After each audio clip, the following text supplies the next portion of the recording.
Oke, teks yang ketiga ya.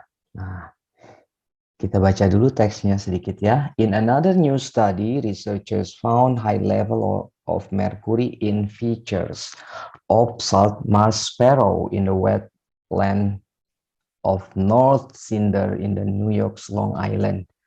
Whereas loon accumulated mercury by eating large fish, songbirds are poisoned by eating spider and other bugs. Ya,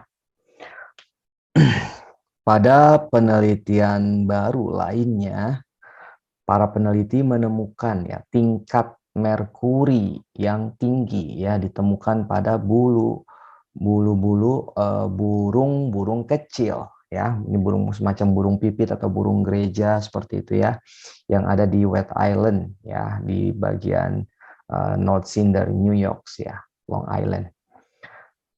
Sedangkan loon ini bisa sejenis unggas ya, burung ya atau unggas.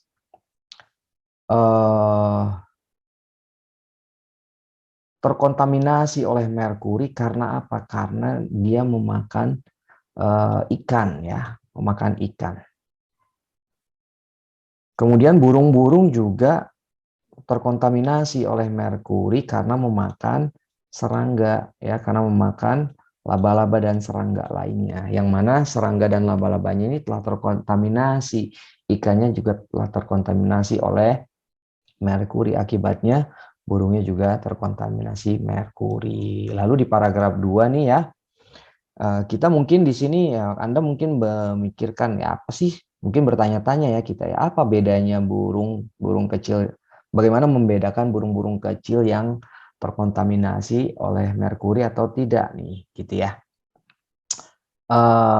Kemudian apa katanya? Since the effect of mercury on burn provide information about how the heavy metal affect the brains. Karena efek dari merkuri terhadap burung ini memberikan informasi tentang bagaimana logam berat. Logam berat yang dimaksud di sini adalah merkuri ini ya. Bagaimana logam berat atau merkuri ini mempengaruhi otak si burung tadi ya. Sistem otaknya atau otaknya ya. Kemudian ada penelitian lain nih ya, penelitian yang para peneliti dari College of William and Mary ya telah mengkaji kicauan-kicauan burung pada 4 spesies burung yang berbeda di sepanjang South River, Virginia. Daerah ini katanya memang sudah terkontaminasi oleh merkuri nih ya, udah lama gitu kan. Nah, mereka menemukan bahwa burung-burung kecil yang telah terkontaminasi oleh merkuri itu ternyata sang shorter song with fewer notes. Mereka kicauannya itu lebih pendek ya, dengan sedikit nada yang dihasilkan. Begitu ya.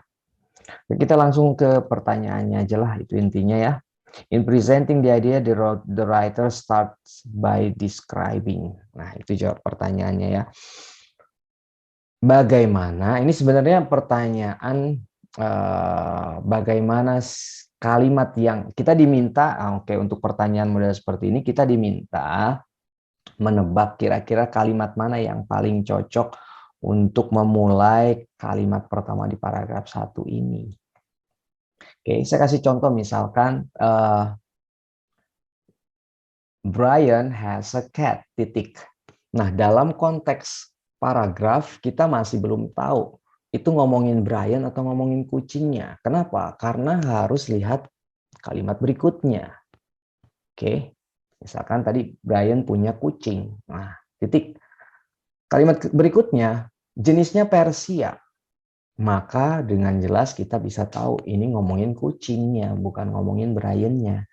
Nah, seperti itu berarti yang harus kita lihat untuk menjawab soal seperti ini berarti kalimat pertama di sininya ya, ngomongin apa nih? Ngomongin study. Ya, study yang mana nih? Study yang baru. Ya, ada hasil studi tentang apa? Tentang merkuri pada burung ya kan? Berarti jawabannya yang E ya. The latest research finding, hasil temuan terbaru. Latestnya itu sama dengan new ya. Terkait dengan pencemaran merkuri yang ditemukan pada burung ya. Dalam hal ini bulunya tadi ya. Oke, jadi jawabannya yang E. Oke.